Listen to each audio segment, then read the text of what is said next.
Due to copyright, I can't publish many audiobooks on YouTube. At our audiobook novel service, we offer access to over 300 full novels from Pocket FM, Webnovel, Audible, Wuxia, and more, all in high-quality audio format. Each novel is available with a one-time payment only. No subscriptions, no monthly payment, and no ads.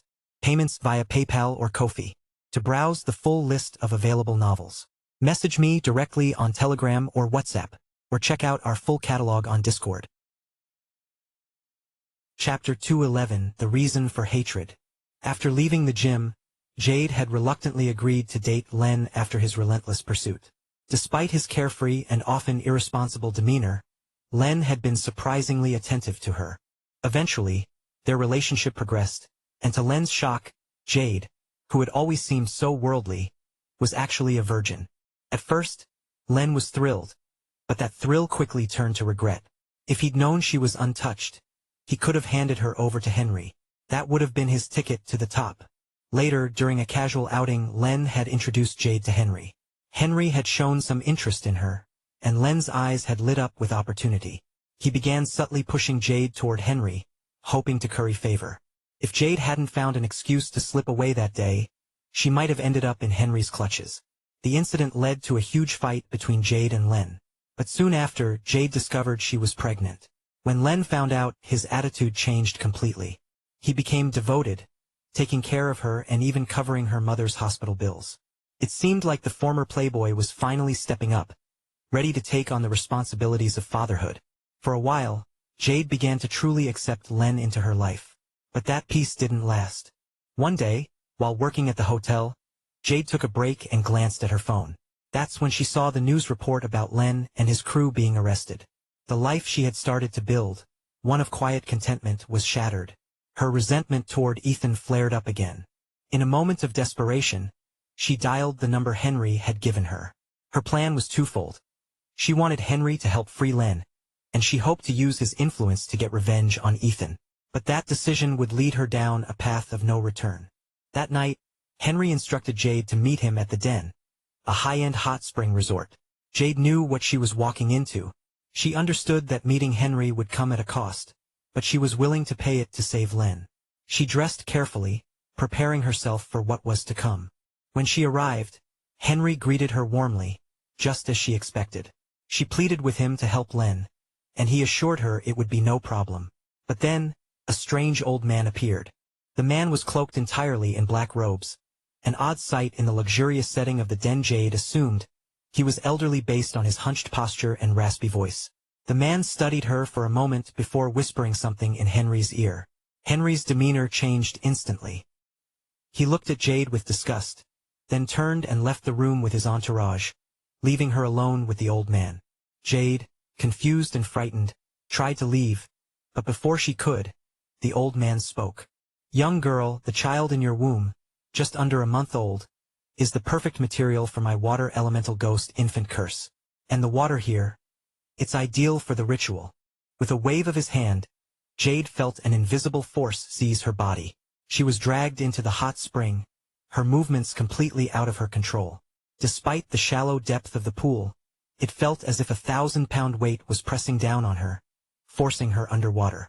She struggled, gasping for air as the warm water filled her lungs. Strangely, Jade remained fully conscious, unable to black out despite the agony. The old man crouched at the edge of the pool, his hands moving in intricate patterns. Waves of black mist surged into the water, weaving together like chains. Jade would later learn that the black mist was actually countless parasites.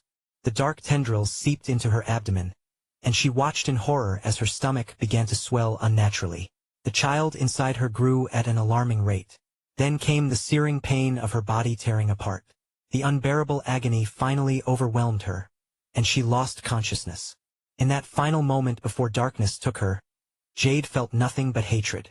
She hated Ethan for ruining her life, Len for dragging her into this mess, Henry for his cruelty, and the old man for what he was doing to her.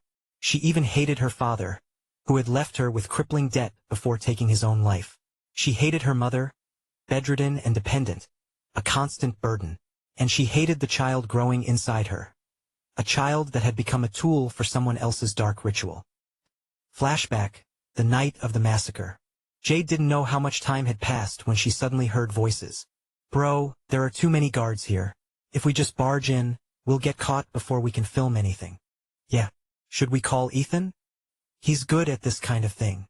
"Let's not involve Ethan. If we're caught, we'll have to explain this to JJ.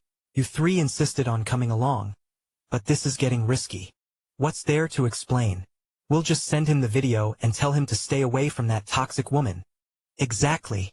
Last time I saw her getting into that Serpent Islander's car, I told JJ, but he didn't believe me. This time we'll have proof." The voices belonged to Rowan, Greg, and 2 others. They were hiding in the same room where Jade had been attacked, a room that had been abandoned for some time. The 4 of them were peeking out the door, their target being the private room across the hall. The mention of Ethan's name twice was what finally stirred Jade back to consciousness. A surge of resentment erupted within her. "The hell? You idiots!" The angry shout came from the hallway, and was backed with a foreign accent. It indicated that Rowan and his friends had been discovered. At the same moment, Jade burst out of the water, lunging toward the door. Present day. Ethan, Leo, and the others sat in a taxi, the atmosphere heavy with silence. Ethan was lost in thought, replaying the events of the day. While Jade's death wasn't directly his fault, her story made it clear that he was indirectly involved. After Jade had awakened and massacred everyone at the den, her rage had finally subsided. The first victims of her rampage had been Rowan and his friends.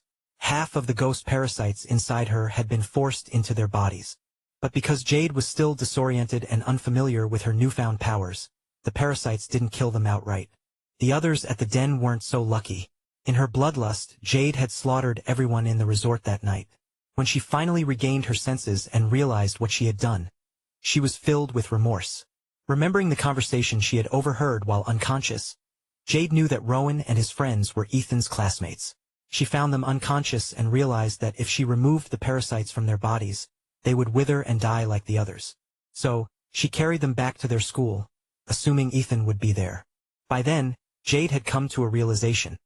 Out of everyone she knew, Ethan was the only one she could trust. But when she arrived at the school, she discovered that Ethan wasn't there. Chapter 212, The Division's Hunt. Jade had brought Rowan and the others back to the school herself, which explained why the sensors on the Aeon Corporation VR headsets hadn't detected their presence. Their auras had been completely masked by the spiritual energy surrounding Jade. Unable to find Ethan at the school, Jade couldn't stay long in such a high-energy environment, pulsing with raw vitality. The male dormitory, in particular, was a place brimming with intense life force, making it unbearable for spirits like her to remain. This was why, at the end of every academic year, the male and female dormitories were swapped, a practice quietly adopted by universities across the country, despite the official stance against superstition. Jade also realized she couldn't stay away from water or the den for too long. Reluctantly, she returned to the resort. Not long after Jade returned to the den, the 9th Division squad Ethan and his friends had encountered arrived. Despite her efforts to resist, she was quickly subdued by the woman wielding that whip made of some special material. Once captured, the squad didn't leave immediately. From their conversation, Jade learned they hadn't come for her. Their real target was the old man, the curse caster. According to them, the old man had been lurking at the den for a long time, and Jade wasn't his only victim. They had been tracking the curse caster and had stumbled upon Jade by chance. What's more, they had witnessed her entire rampage, including her trip to the school with Rowan and the others. They had been watching her the whole time. To Jade's shock, they also knew about Ethan. They had used Rowan and his friends as bait, hoping to lure Ethan and his team into a trap. This was an unexpected bonus for them. Not only had they discovered a newly formed broodmother, but they had also uncovered a lead on Ethan. The squad had no direct information about Ethan, but they knew that Celeste had once recruited at his school. Based on this, they speculated that Ethan might be the deputy leader of Celeste's M squad. Rumors within the 9th Division suggested that Celeste had gone rogue, and her entire team had gone off the grid. All records of Ethan and the others had been erased, making it nearly impossible for anyone to track them down. When the squad had first arrived in Ember City, they had investigated the university and found several people named Ethan. After thorough vetting, all of them turned out to be ordinary students except for one. This Ethan had barely scraped by in his classes, even failing combat training every year. Labeled a waste by the school, he was the only one whose whereabouts were unaccounted for, as he hadn't been on campus for some time. During their investigation, the squad had interacted with Rowan and his friends. So when they found the four of them, they were certain they'd hit the jackpot. Even if Jade hadn't regained her senses, they would have intervened, saved Rowan and the others, and used them as bait to draw out Ethan. Now, after learning about the factions within the 9th Division, Ethan began to piece things together. It seemed Director Vaughn had erased their records to protect them. This meant that, officially, Ethan and his team were no longer members of the 9th Division. That explained why Victor's 9th Division credentials hadn't been thoroughly verified earlier. The 9th Division wasn't something just anyone could impersonate.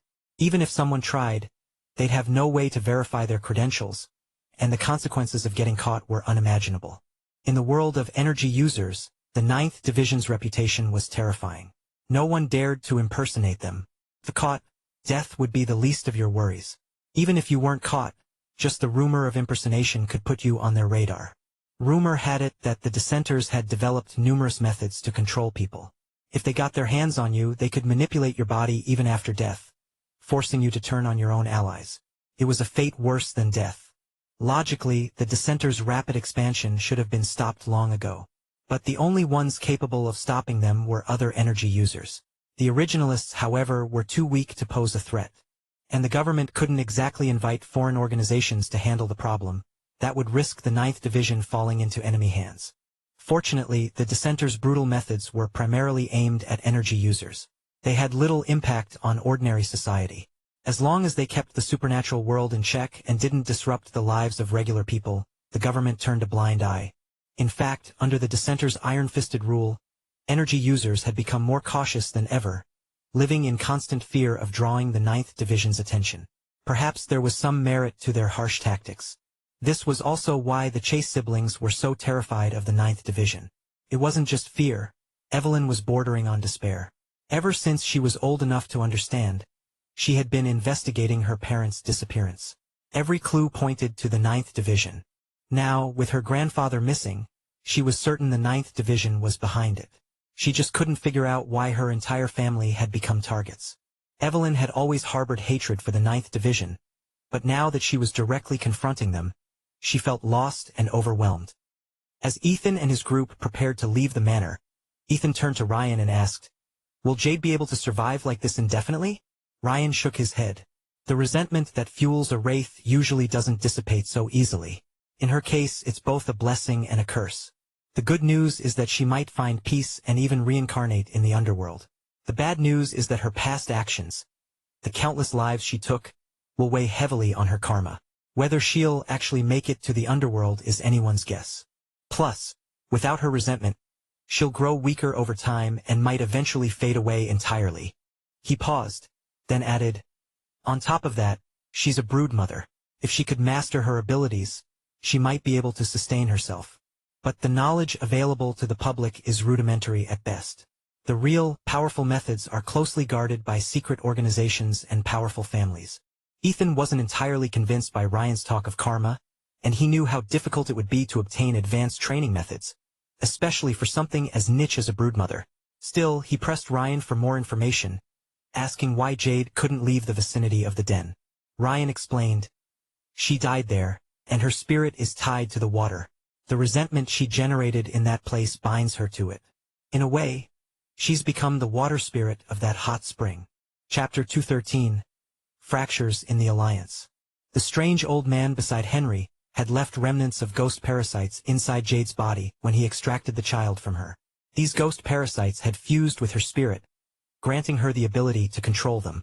More importantly, her remains were likely still buried at that location. Only by recovering her bones could she be fully freed, though for now, there was no way to locate them. However, Ryan assured them that he would handle the matter. The teddy bear Jade was currently possessing had been soaked in the hot springs from that area, providing a temporary vessel for her spirit. By the time Ethan and the others left, Jade had grown so weak inside the teddy bear that she could barely hold on. This was why she had urged Ethan not to speak. She knew her time was running out. To slow her dissipation, Ryan brought a black jar etched with sigils and sealed her inside. He explained to Ethan that if her spirit faded before her remains were properly laid to rest, she would never reach the underworld. For Ryan, this was all new territory. But this was how his master had taught him, and Ethan and the others had no choice but to trust Dr. Aldrich's methods. While Ryan's abilities leaned toward the supernatural and arcane, Evelyn's medical skills were top-notch. Her expertise was a testament to Dr. Aldrich's genuine talent. After returning to the villa, Ethan called Ryan, urging him to expedite the process of resolving Jade's situation.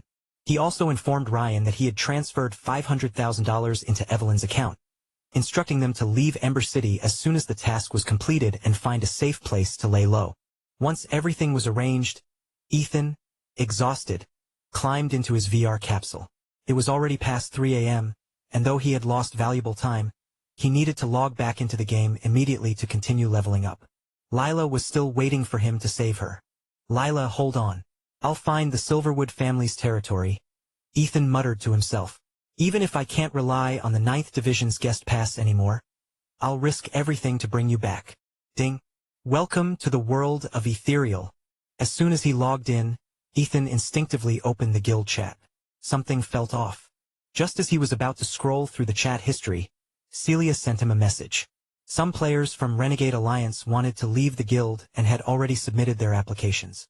In Ethereal's guild system, players who wished to leave had to submit a request to the guild's higher-ups. Once approved, they could exit without penalty. Any equipment they had exchanged from the guild vault would be reclaimed by the system, but the contribution points they had spent would be refunded at the current market rate, deducted from the guild's funds. However, if the guild leadership denied the request and the players forcibly left, there were consequences. All equipment purchased with contribution points would be reclaimed and returned to the guild vault, and the contribution points would not be refunded. Even worse, players who left without approval would be barred from joining any guild for 15 days. Normally, exit requests could be approved by vice leaders or honorary leaders, so Ethan didn't need to get involved. But today, the players wanting to leave were no ordinary members of Renegade Alliance. They were part of the elite corps. After Celia took over as honorary leader, she had formed 100 elite teams, totaling 3,000 players. This was done under Ethan's direction, as he anticipated that large-scale raids requiring thousands of players would become common in the future. However, given Renegade Alliance's current income, they could only afford to sustain an elite corps of this size. These players were selected from the general membership based on their skills, reaction times, character, and execution abilities. More importantly, they were willing to sign binding contracts with the guild. Once signed, they enjoyed elite-level benefits, including salaries, bonuses for participating in guild activities, and additional subsidies for leading expeditions. Because of this, their exit requests required Ethan's personal approval. So, when Celia saw Ethan log in, she immediately sent him a message. Ethan's heart sank. This was the first time anyone had requested to leave Renegade Alliance. "Who's trying to leave?" Ethan asked. First, it was Reaper X, Frozen Years, Cupid's Wrath, Void Knight, and the actor. Those 5 submitted their applications. But now it's not just them. Over 500 members from the elite corps have submitted exit requests, and the number is still growing, Celia explained, her tone heavy with concern. While these players weren't the absolute top-tier members of the Renegade Alliance, Reaper X, Frozen Years, Cupid's Wrath, Void Knight, and the actor were still among the best in the second tier. And with so many players leaving at once, this wasn't just a minor issue, it was a full-blown crisis.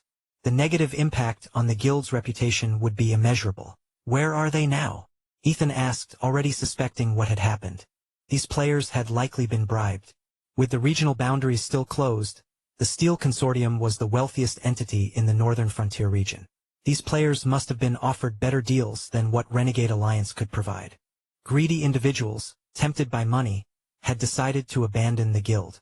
If Ethan approved their exit requests, they could leave without penalty, saving the Steel Consortium a significant amount of money. If he denied their requests, they would simply force their way out, and the Steel Consortium would cover any breach of contract penalties. These players had nothing to lose, and the Steel Consortium was more than willing to foot the bill. "They're all in Harmony City at the guild headquarters," Celia replied. She was still trying to reason with Reaper X, Frozen Years, Cupid's Wrath, Void Knight, and the actor.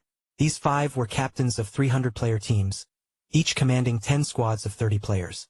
They had originally been transferred from Leo's team. Renegade Alliance's first team had been formed by Leo, Victor, and Seraph Warrior back in the starter zone. Over time, some members had left, mostly those who felt they weren't pulling their weight and chose to step aside.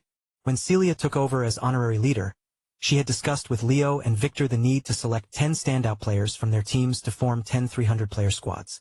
Chapter 214. The Guild's Betrayal. Ethan told Celia he'd be there soon.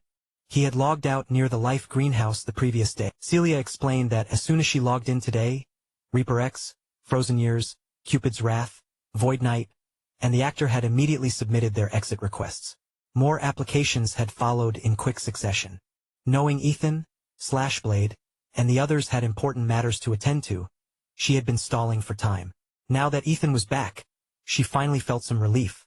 Still, she continued trying to persuade the 5 leaders to reconsider. It didn't take long for Ethan to reach the guild headquarters. The headquarters existed in its own independent space. From the outside, it didn't look large, but inside, the training grounds could accommodate thousands of players. This was a feature available only to level 6 guilds. At level 5, entering the headquarters would have taken players directly to the guild hall. As Ethan stepped inside, he saw over 1,000 Renegade Alliance members gathered in the square. Celia stood at the front with over 100 loyal members behind her. Beside her were familiar faces like Skyblade, Slashblade, Seraph Warrior, and Meatball. Facing them were Reaper X, Frozen Years, Cupid's Wrath, Void Knight, and the actor, leading a group of 600 to 700 players, presumably those who had submitted exit requests. Ethan recognized Reaper X and Frozen Years from the time he led the expert-level raid in Howling Caverns. The others were less familiar, but he still remembered them. Reaper X, Skyblade spoke up, his voice firm. Since you joined Renegade Alliance, I've always let you have first pick of tank gear during raids. Does this really sit right with your conscience? Reaper X was a shield tank. Before the guild split into multiple teams, he had served as the off-tank. Whenever tank gear dropped, Skyblade had always— Frozen Years, Skyblade continued. Last time you— and all of you. He pointed at the 6 to 7. Frozen Years looked ashamed and opened his mouth to speak, but Reaper X grabbed his arm, stopping him. Reaper X stepped forward, ignoring Skyblade, and addressed Celia directly. Honorary leader, he said firmly. I've been with Renegade Alliance for a long time. If I haven't contributed, I've at least put in the effort. Skyblade's right, you've treated us well. But let's not forget that Renegade Alliance's success is also thanks to our hard work. Now we want to leave. People have their own paths to follow. We're not here to ask for permission. We're here to inform you, out of respect. That's all. Skyblade took a step forward, but before he could respond, a calm voice cut through the tension. Oh? Just informing us, are you? Fine. Then go ahead and break your contracts. The crowd turned as Ethan walked through the parted sea of players. Boss! Guild leader! The members greeted him with a mix of relief and anticipation. The players who wanted to leave hung their heads in shame. They were traitors to Renegade Alliance, and they had prepared themselves for a scathing reprimand from Ethan. Even Reaper X, who had been so defiant moments ago, avoided Ethan's gaze. The others looked equally guilty, their respect and fear of Ethan evident. Though their guild leader wasn't always present, they knew that Renegade Alliance's success was entirely his doing. Their current status and benefits were all thanks to Ethan. And yet, here they were, ready to betray him for a 5-fold increase in pay from another guild. Ethan walked through the crowd, his path cleared by the members. He wore a calm smile as he spoke, but his eyes were sharp and calculating. He knew this wave of defections was only the beginning. If handled poorly, it could devastate the guild's morale and invite a flood of external criticism. Brothers and sisters, Ethan began, his voice steady. I know some of you are leaving Renegade Alliance for personal reasons, while others have been swayed by outside influences. Whatever your reasons, I understand. People always seek greener pastures. But, his smile faded, and his tone turned icy. No matter the reason, everyone must take responsibility for their decisions. And as for the promises Steel Consortium has made to you, don't think I'm unaware of them. Let them pay for your betrayal. But let me ask you this. How many of you have actually dealt directly with Steel Consortium? For those who haven't, do you really believe they'll honor their promises? To make such a choice based on hearsay, is that smart or is it foolish? Think carefully. At this, Reaper X suddenly interrupted. What's Steel Consortium? Don't you? Slap. Before anyone could react, Ethan's hand shot out, striking Reaper X across the face and sending him sprawling to the ground. Please don't interrupt me, Ethan said calmly. still smiling as he looked down at Reaper X. The crowd erupted in murmurs, and some of the defectors glared at Ethan with open hostility. Even Slashblade and Celia stepped forward, concerned.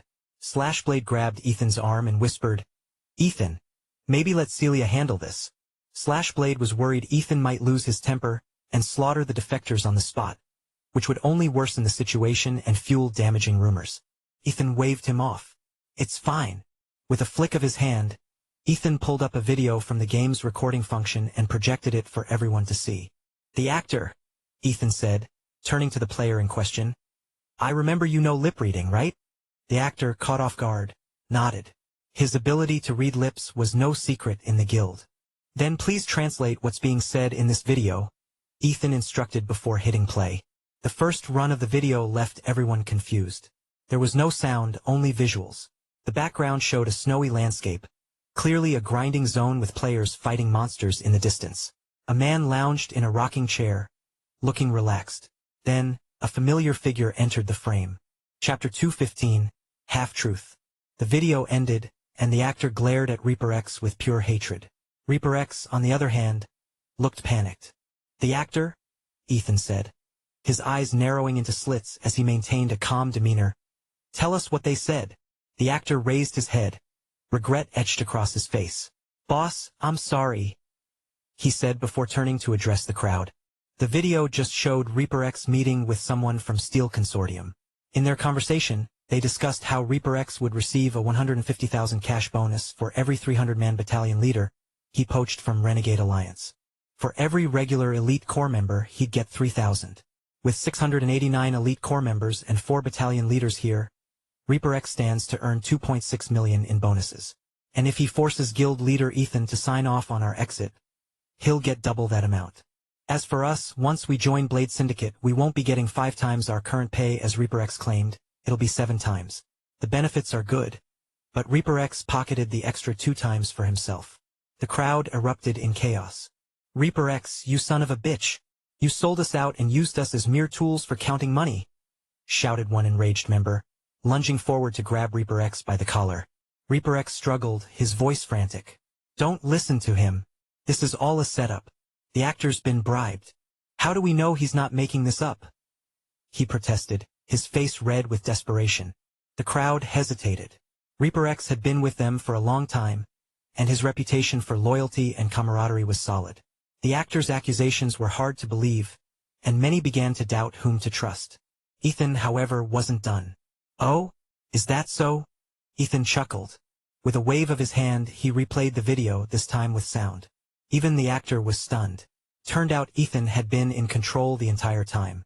By having the actor translate first and letting Reaper X try to defend himself, Ethan had set the stage for an even more devastating reveal. Now, with the audio playing, there was no room for doubt. Ethan wasn't just exposing Reaper X. He was erasing any trace of trust the guild had ever placed in him. The video played, and the crowd's anger grew even fiercer. In the footage, Reaper X repeatedly referred to his fellow guild members as those idiots. The actor had omitted this detail earlier, perhaps out of some lingering respect for Reaper X, but now the truth was laid bare. The fury in the crowd was palpable. Even the other 3 battalion leaders, Frozen Years, Cupid's Wrath, and Void Knight, looked ready to kill Reaper X. "All right," Ethan said, his voice steady. "Now that everyone understands the situation, Frozen Years, Cupid's Wrath, Void Knight, and the actor, I've always considered you brothers. If you want to leave, I won't stop you. As battalion leaders, if your hearts are no longer with Renegade Alliance, then our brotherhood ends here. I came today to show you the truth. Even if we can no longer be brothers, I don't want you to be deceived. From this day forward, if we meet again, we'll be enemies. And I won't hold back. Take care, everyone." Ethan patted each of the 4 leaders on the shoulder, his expression somber. Ding. Frozen Years has been approved to leave the guild. Ding. Cupid's Wrath has been approved to leave the guild. Ding. Void Knight has been approved to leave the guild. Ding. The actor has been approved to leave the guild. Ethan had signed off on their exit requests without hesitation. Under the stunned and helpless gazes of the guild members, the 4 battalion leaders were teleported out of the guild headquarters and sent to the main city's teleportation hub. But Ethan wasn't finished. He turned to Reaper X, his expression cold. As for you, ding, Reaper X has been forcibly removed from the guild. Before Ethan could even finish his sentence, the system notification popped up. Ethan's face twisted into a bemused smirk. He's quick. I'll give him that. Reaper X was also teleported out of Renegade Alliance's headquarters. Enforcement squad, Ethan called out. Here. 5 druids and 5 rogues materialized out of stealth, their sudden appearance startling the remaining elite corps members. The defectors tensed, wondering if Ethan was about to order an attack on them, but his next words put them at ease. Reaper X is your target, Ethan said calmly. Understood, boss. We'll make sure he doesn't set foot outside the starter zone. One of the rogues replied. With a faint whoosh, the 10 members of the enforcement squad vanished back into stealth. Ethan turned his attention to the 600 or so players still standing before him. Now let's talk about you, he said. You have 10 minutes to decide. If you want to leave, go ahead. I'm sure you've already signed compensation agreements with Reaper X, so you won't suffer any losses. If you choose to stay, withdraw your exit applications. But as punishment, you'll be removed from the elite corps. As for those who leave after today, we'll be on opposite sides. I won't hold back if we meet again. Take care of yourselves. Ethan let out a self-deprecating laugh. You've been with Renegade Alliance for a while now. Maybe I've been neglecting you. Otherwise, you wouldn't be looking to jump ship. But don't worry. I won't send the enforcement squad after you. His tone was heavy with resignation. These were ordinary people, after all. In the real world, they might have families to support. Wanting to earn more wasn't a crime. Boss, we're sorry. Someone shouted from the crowd. Yeah, we messed up. We're sorry. Echoed many others, as most of the 600 players lowered their heads deeply in regret. Ethan had initially said he wouldn't cover their losses, but after the video played, they realized Reaper X's promises were half-truths at best. If they left the guild now, the breach of contract penalties would be deducted from their accounts. According to Renegade Alliance's elite core contracts, the penalties for leaving without approval were astronomical. Their gold would drop into the negatives, and their equipment would be confiscated by the system. Reaper X had promised compensation, but it was contingent on them joining Blade Syndicate. Marcus Skaner, the leader of Blade Syndicate, had even signed the agreement, and the system had notarized it. But after hearing Reaper X call them idiots in the video, their trust in him had shattered. How could they follow someone so two-faced? But if they didn't follow him, they'd be stuck with the massive penalties themselves. Staying in Renegade Alliance? How would the others view them after this? And being removed from the elite corps would mean a significant drop in income. The crowd fell into an uneasy silence, each member grappling with their decision. Chapter 216 Bonds That Hold. Brothers, stay. The voice rang out from behind Celia, and Ethan turned to see that, unbeknownst to him, over 1,000 members of Renegade Alliance had gathered. Yeah, brothers, stay. More voices joined in, echoing the sentiment. The group standing opposite them could feel the deep camaraderie radiating from Renegade Alliance members. But they had made their choice, and there was no turning back now. Many of them were already shedding tears of regret. Silence hung heavy in the air. After what felt like an eternity, one man stepped forward from the crowd. He approached Ethan, removed his Renegade Alliance emblem, with his head slightly lowered. Boss, I'm sorry, he said, placing the emblem at Ethan's feet. I, Pete Sanders, swear that even if I leave Renegade Alliance, I will never join Blade Syndicate. My mistake is mine alone to bear. Without waiting for Ethan's response, he turned to the crowd behind Ethan and shouted, Brothers, I'm sorry. Ding. Pete Sanders has been forcibly removed from the guild. His actions stirred something in the hearts of the 1,000+ members behind Ethan. Many of the female players had tears in their eyes. Inspired by Pete Sanders' example, a second person stepped forward. Then a third and a fourth. 689 people lined up before Ethan, each placing their emblems at his feet and choosing to leave the guild forcibly. Though Ethan had given them the option to stay, not a single one chose to remain. They knew that even if they stayed, the members of Renegade Alliance would never treat them the same. They had no face left to show. For a moment, greed had clouded their judgment. They had listened to sweet lies, trusted the wrong people, and been sold out like fools. A bounty of $3,000 per head had turned them into cattle, led to the slaughter. If Ethan hadn't revealed that damning video, they would still be happily counting their money, thanking their so-called benefactor. Before this, they had believed Reaper X was their savior, paving the way to greater heights. But now they realized it had been a one-way road to ruin. Of course, among these people, there would still be some who chose to follow Reaper X's path. After all, not everyone valued their dignity. Gold turns even saints into sinners, as the saying went. When the last person left, Ethan suppressed the sorrow in his heart and turned to Celia. He sent her a private message. Celia's eyes lit up as she read it, and she gave Ethan a subtle nod. Ethan looked back and saw that a large crowd had already gathered. The fallout from this mass exodus was clearly significant. So many had dropped what they were doing to return. Ethan addressed them, his voice steady. If they want to leave, we can't stop them. I just wanted them to see the truth, to not be deceived any longer. Don't be disheartened. Renegade Alliance still has all of you. As long as we stand together, more people will join us. One day, the entire northern frontier region will be under our rule. Those who left today will fight alongside us again, against other regions. To bring them back, we must first unite Harmony City. Then we'll march north, take Springhaven, and crush Blackridge. I believe there's not a single coward in Renegade Alliance. In the future, we'll fight together. Ethan's words reignited the spirits of the players, who had been feeling downcast. Their boss's ambitions were far greater than they had imagined. He aimed to unify the entire northern frontier region? Little did they know, Ethan's vision extended even further. Ethan kept his grander ambitions to himself for now. Drawing too big a picture too soon could backfire. Boss is right. Why should we be sad about losing a few members? We still have 50,000 brothers and sisters standing strong. Someone shouted. Exactly.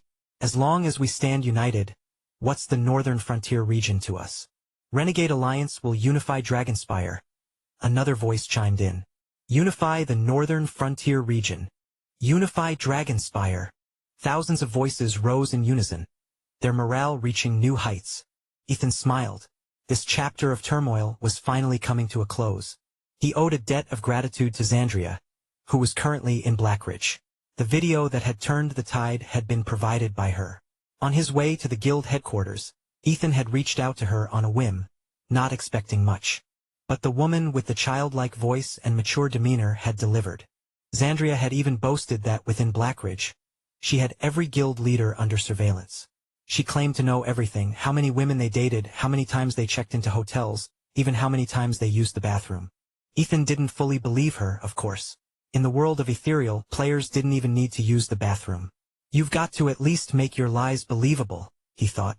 Still, Xandria had gone all out to keep tabs on Zachary, the heir to the Steel Consortium.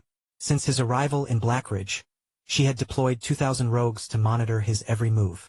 The video Ethan had used was footage captured by one of those rogues, who had been tailing Overlord. Regardless of her methods, Xandria had indeed helped him this time. Without that video, the mass exodus from the guild might not have been resolved so cleanly. As the crowd at the guild headquarters began to disperse, Celia approached Ethan. Boss, what's the deal with the Steel Consortium? They don't seem like the type to back down easily. Ethan nodded and gave them a brief rundown of Zachary Steele and the Steel Consortium's influence. The mood grew heavy as they realized the extent of the consortium's power in Blackridge. Now, they were setting their sights on Harmony City, and Springhaven's situation was still unclear. The threat is right in front of us. We need to be ready, Celia said gravely. Slashblade nodded in agreement. We don't even know how many people in Renegade Alliance have already been in contact with them. Reaper X might not be the first, and he certainly won't be the last. We can expect more incidents like this in the future. We need to strike first, Ethan interjected. Oh, the group's eyes widened. Was Ethan already formulating a plan? Ethan chuckled, sensing their thoughts. I don't have a concrete plan yet. Even if I did, it's not something we can execute right now. Remember the fortress wars we talked about? Slashblade and Skyblade nodded.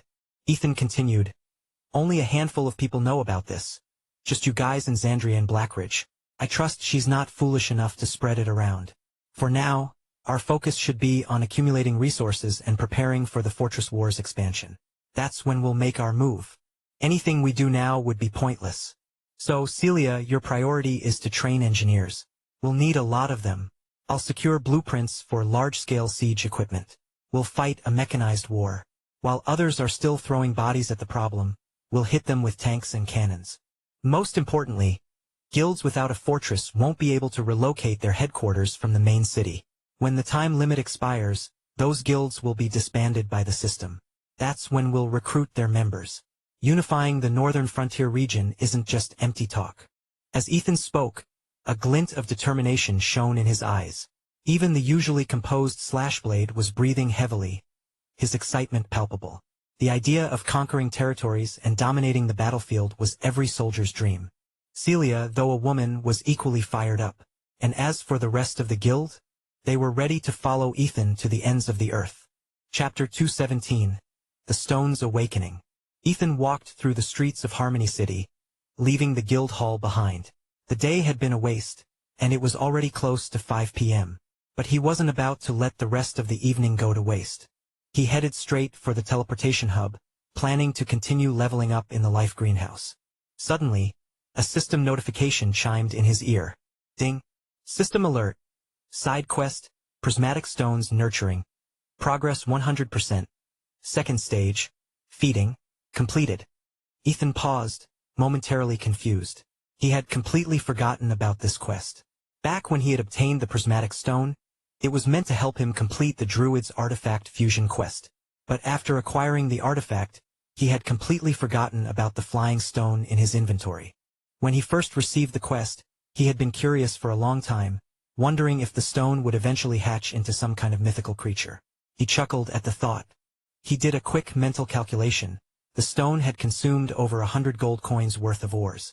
That amount of or could easily be traded for a piece of gold tier equipment. But he had already pulled out 3 prismatic stones that could be turned in for the quest, so in terms of value, he had already broken even. Opening the quest panel, he read, Prismatic Stones Nurturing. Time limit, 72 hours. Quest type, Side quest. Progress, third stage, Soul Infusion. Description. Teleport to the designated map, kill monsters to collect soul essence, and infuse the prismatic stone with soul energy. The description was brief as usual. It didn't specify how much soul energy was needed or how many monsters he had to kill, but there was a time limit now. What was more intriguing was the dynamic button at the bottom of the quest panel. It looked like a portal. Is this the teleportation button? If he was going to kill monsters, he needed to stock up on supplies first. He headed to his all-you-need potions and grabbed a few medium health and mana potions. Next door, he browsed the shelves of his shop and noticed something new. Universal keys were now being produced. These keys were ridiculously expensive in system shops. Ethan remembered the prices. Bronze key for 1 silver, silver key for 1 gold, gold key for 100 gold, and dark gold key for a whopping 10,000 gold. Buying keys to open treasure chests was like gambling. Especially the dark gold chests, the system was practically robbing players. 10,000 gold for 1 chest. Unless it contained something extraordinary, even a dark gold tier item wasn't worth that much. But in ethereal, treasure chests were a finite resource. Once opened, they didn't respawn, and the items inside were usually fixed. For others, it was a gamble, but for Ethan, it was more like picking up an order. This realization made his eyes light up. He had always thought the keys were too expensive, but now, in his own shop, gold chest keys were only 60 gold each. I wonder what the production cost is. Ethan quickly made his way to the second floor, where the Mad Engineer's private workshop was located. From outside, he could see the engineer tinkering with something inside. Ethan knocked twice, but the engineer didn't even look up, completely absorbed in his work. Ethan waited for a moment, growing impatient but not wanting to interrupt. Just as he was about to leave, he heard a loud boom. Startled, Ethan spun around to see what had happened. The door to the Mad Engineer's workshop swung open, and he stepped out, covered in soot. His face was blackened, and when he spoke, only his teeth were visible, gleaming white against the grime. "Boss, did you need something?" he asked, his voice muffled by the smoke still wafting from the room behind him. Clearly, the explosion had come from his workshop. "Cough, cough. I hope I didn't interrupt you and cause that mess," Ethan said, waving away the acrid smoke that was making him cough. The engineer hesitated, his face turning red, though it was impossible to tell under all the soot. "And no, it wasn't because of you."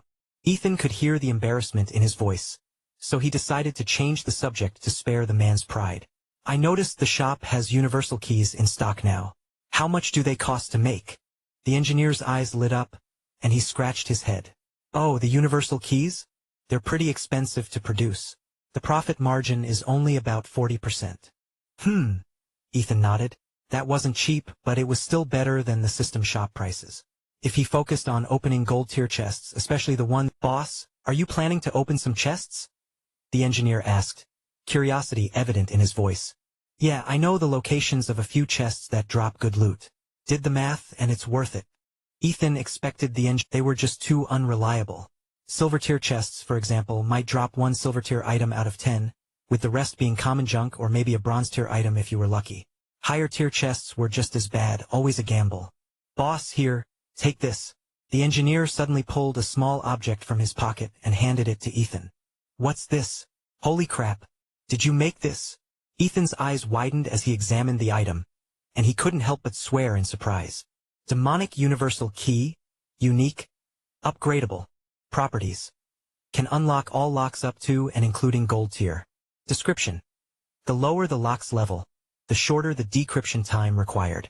Higher tier chests require longer decryption times. Any attack will interrupt the decryption process. Usable by all classes. Crafted by no paper on the big one. In ethereal, crafted items bore the name of their creator.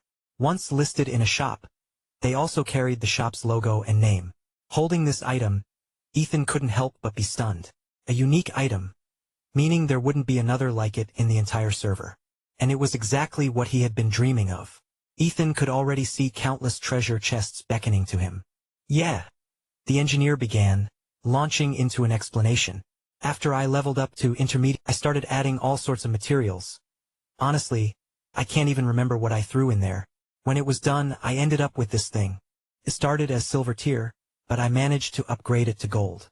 The weird part is, after I made it, the option to craft regular universal keys disappeared from my skill list. I can't even make another demonic key, the option's just gone. Now, the only thing I can do is upgrade this one. The good news is, the upgrade recipe says it's a 100% success rate. But to upgrade it to dark gold, I'd need 5 dark gold universal keys. That's way too expensive for me right now. Anyway, since you're planning to open chests, this should help you make a killing." The engineer rambled on, but Ethan got the gist of it. The man's hidden class, demonic engineer, had somehow triggered during the crafting process, resulting in this unique key. But in doing so, he lost the ability to craft regular universal keys. Still, it was a win in Ethan's book. Chapter 218. The Soulforge Abyss, Part 1. If this situation had happened to an engineer who relied on mass-producing items to make a living, it would have been a disaster. But Ethan wasn't worried. He clapped the mad engineer on the shoulder. "This time, your skill activation worked out perfectly, and it's a huge help to me. Besides, you don't need to make stuff to earn money anymore. You're a shareholder now. Focus on experimenting with your demonic engineer skills and see if you can whip up more unique items like this. I have high hopes for your potential." "Really?" The engineer, who had been feeling down, perked up at Ethan's words, his eyes lighting up with renewed enthusiasm. "Absolutely," Ethan said without hesitation, giving him a confident smile. The engineer stood there for a moment, processing Ethan's encouragement, then suddenly looked determined. "I'll do my best," he declared, his voice filled with resolve. Without another word, he turned and rushed back into his smoke-filled workshop, slamming the door shut behind him.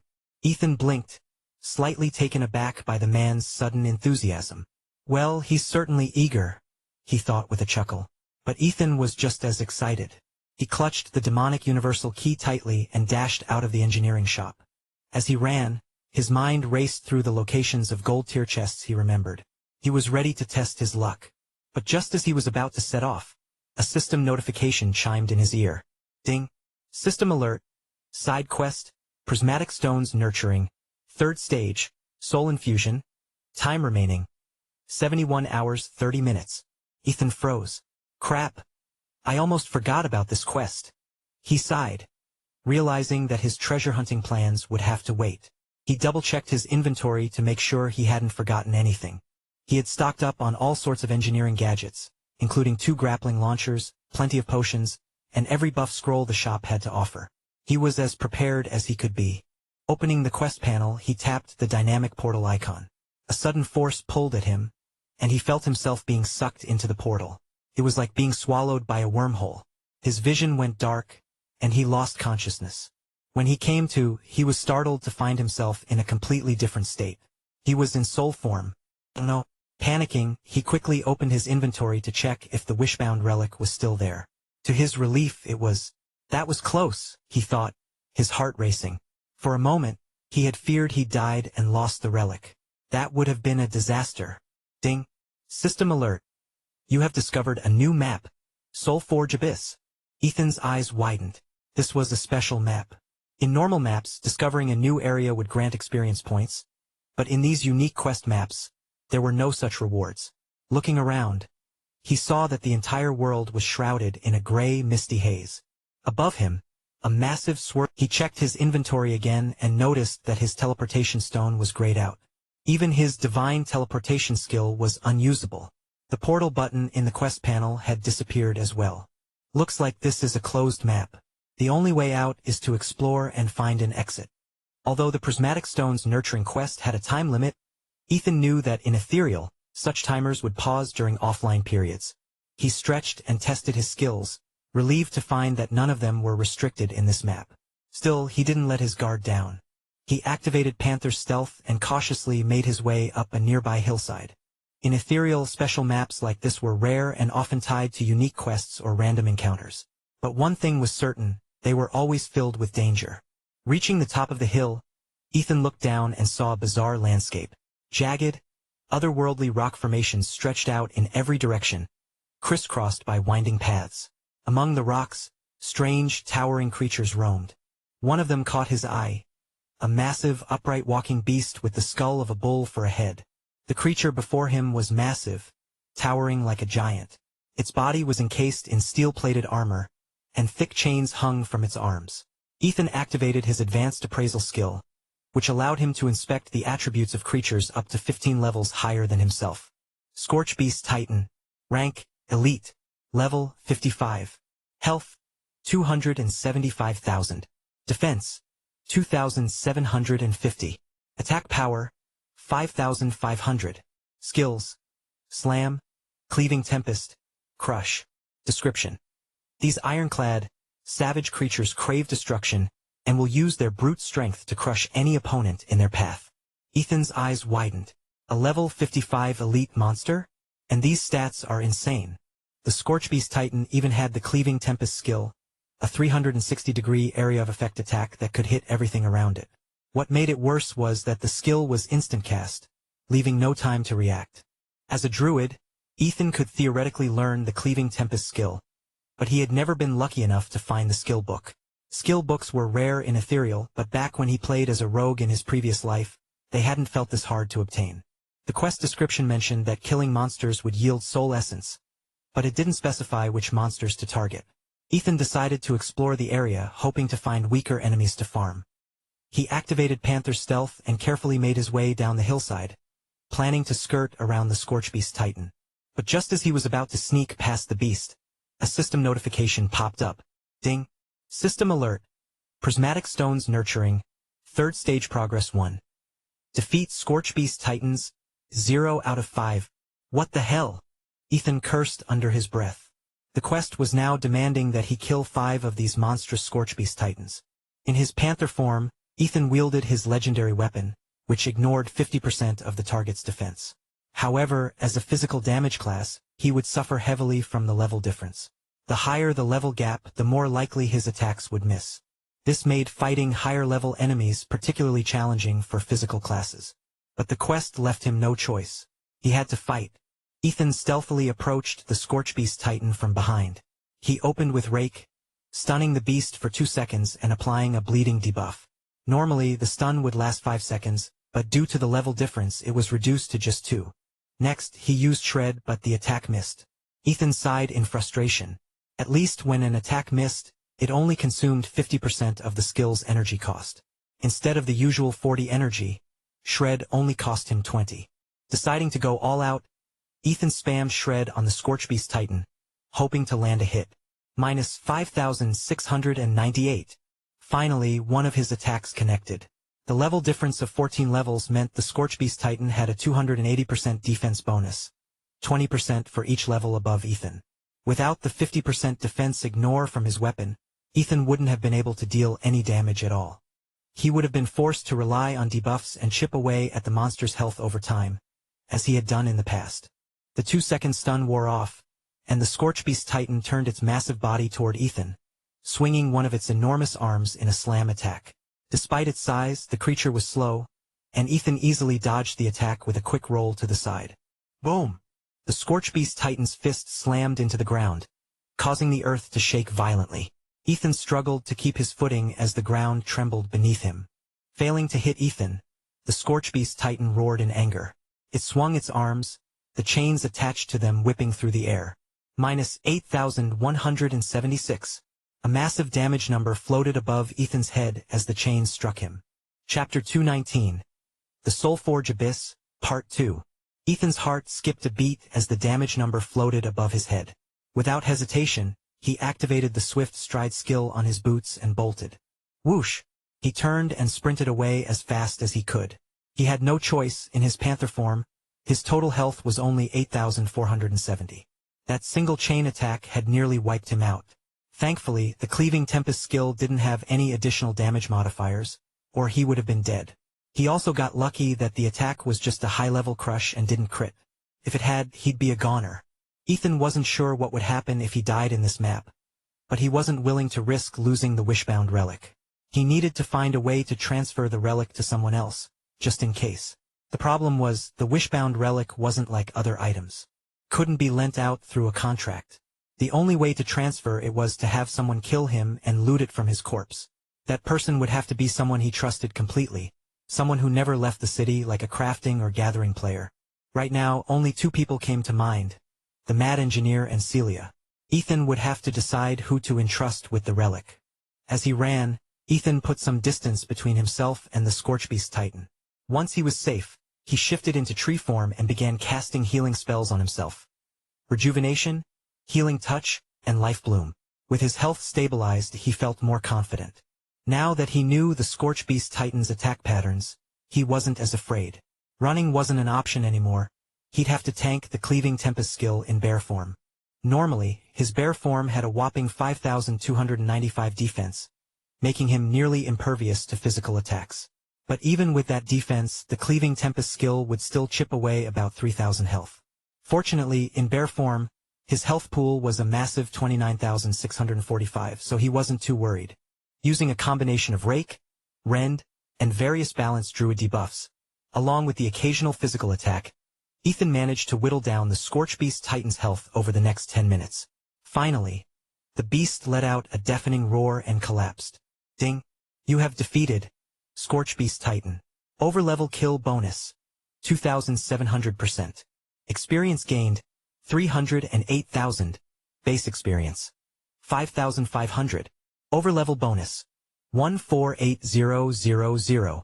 Divine ability growth bonus, 154,000. Ding. System alert. Prismatic Stones Nurturing, 3rd stage progress 1. Defeat Scorchbeast Titans 1/5. Ethan let out a sigh of relief. Taking down the Scorchbeast Titan had been nerve-wracking, but he'd pulled it off. What's more, the experience gain was incredible, 308,000 experience for a single kill. He remembered that a level 55 elite monster normally gave 2,750 experience, calculated as the monster's level multiplied by 50. But in this map, the experience was doubled. This realization made Ethan smile. He had been worried that coming here for the quest would slow down his leveling progress, but now it seemed like this place was just as good as the Life Greenhouse. Maybe even better, since it was free. Ethan walked over to the Scorchbeast Titan's corpse and began looting. As he reached into the loot pile, his hand brushed against something that made his heart skip a beat. The texture was unmistakable. It was a skill book. He quickly pulled it out and examined it. Skill book. Cleaving Tempest. Properties. Cleaving Tempest all enemies within melee range, dealing 100% physical damage. Bear form. Gain 2 rage points for each enemy hit. Maximum of 10 rage points per cast. Panther form. Consumes 3/5 energy per use. If an enemy has a bleeding debuff applied by you, Cleaving Tempest deals an additional 30% damage to that enemy, up to a maximum of 120% increased damage. Class restriction. Druid. Ethan couldn't believe his luck. Is today my lucky day? The first monster he killed dropped a druid skill book. And not just any skill but Cleaving Tempest, the very skill he had been wanting for so long. Without hesitation, he clapped his hands together and learned the skill. Finally, Ethan had his first area of effect AoE skill, Cleaving Tempest. The best part? It had no cooldown. In Panther form, he could spam it as long as he had energy, and it dealt bonus damage to enemies with bleeding debuffs. The bonus damage even stacked. The more bleeding debuffs an enemy had, the more damage Cleaving Tempest would deal. In bear form, the skill cost nothing to use and even generated rage points, making it a perfect tool for both offense and resource management. With his newfound skill and a solid strategy, Ethan quickly took down a second Scorchbeast Titan. As he looted the corpse, his eyes widened in surprise. Another skill book dropped. Skill book, Inferno Blast, Enhanced. It was an advanced version of the mage's Inferno Blast skill. This book was worth at least a top-tier gold-tier piece of equipment. Seems this is really my lucky day, Ethan thought. Advanced skill books were incredibly rare, and yet here he was, finding one on his second kill. Ethan continued his hunt, taking down 3 more Scorchbeast Titans to complete the quest. But as he looted the last one, he realized something. It wasn't luck. This map was a skill book goldmine. Out of 5 monsters, he had gotten 3 skill books. The drop rate was absurdly high. Not only was the experience gain incredible, but this place was also a paradise for farming skill books. It was almost too good to be true. Ding. System alert. Prismatic Stones Nurturing. 3rd stage progress 2. Defeat Soul Renders. 050. Just as Ethan finished killing the 5th Scorchbeast Titan, a new system prompt appeared. This time, the quest required him to kill 50 Soul Renders. Ethan scanned the area but didn't see any of these monsters nearby. They must be in another part of the map. He hesitated. If he completed the stage and got teleported out, he'd miss out on this incredible farming spot. Part of him wanted to stay and grind for the full 72 hours. But then again, if he didn't complete the quest within the time limit, he had no idea what the consequences would be. Reluctantly, he decided to move on and find the Soul Renders. After climbing over a few hills, Ethan finally spotted a large group of Soul Renders. Observing them, he realized the real challenge would be separating them.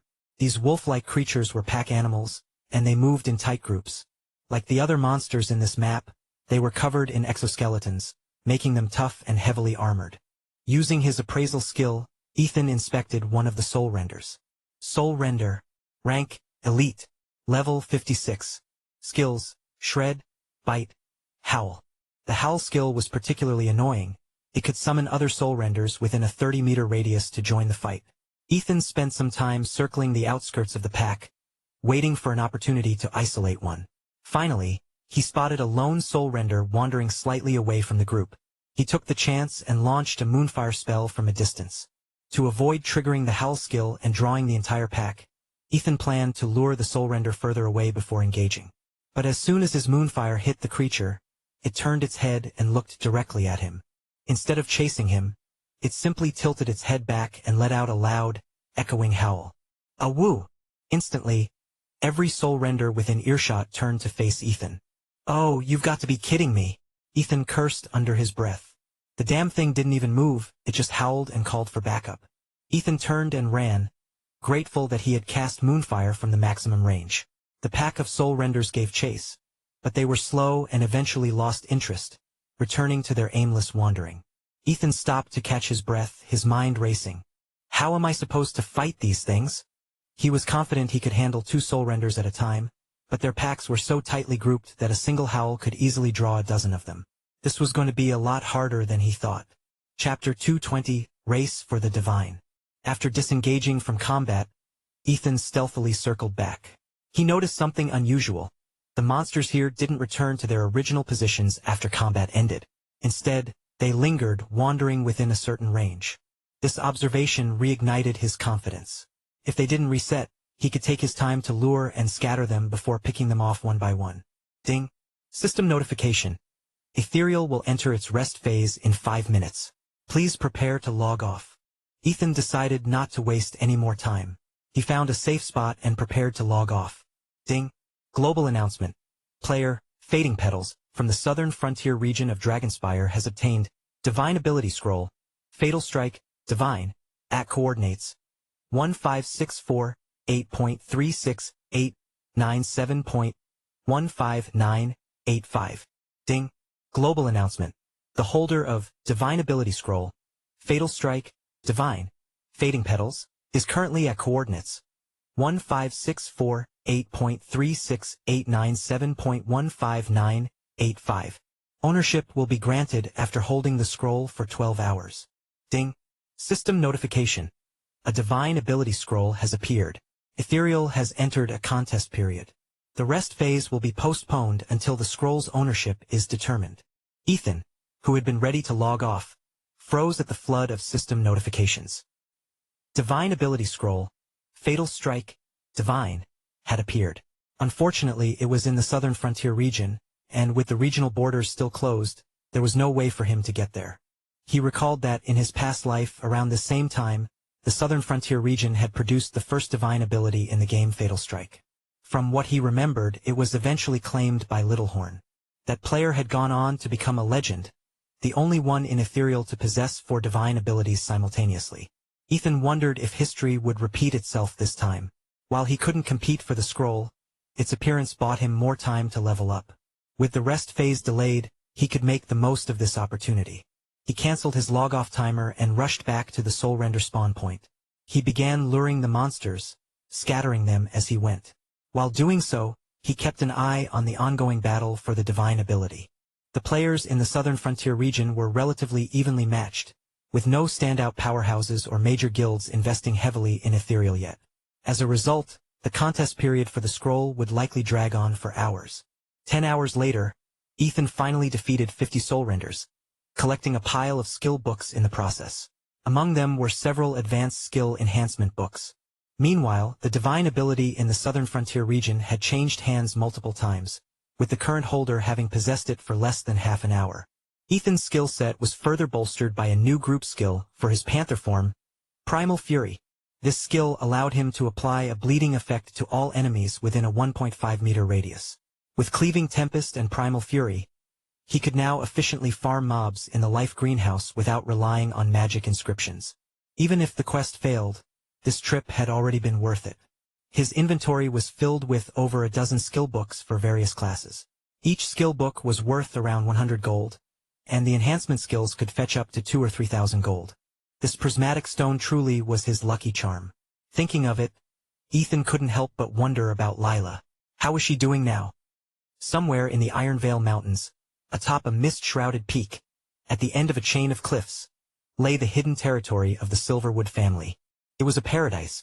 Birds sang, flowers bloomed, and crystal-clear streams flowed through ancient architectural-style buildings. The air was filled with the rich scent of flowers, and the entire place felt like a scene from a fairy tale. The guest quarters were nearly full, bustling with early arrivals for the upcoming event.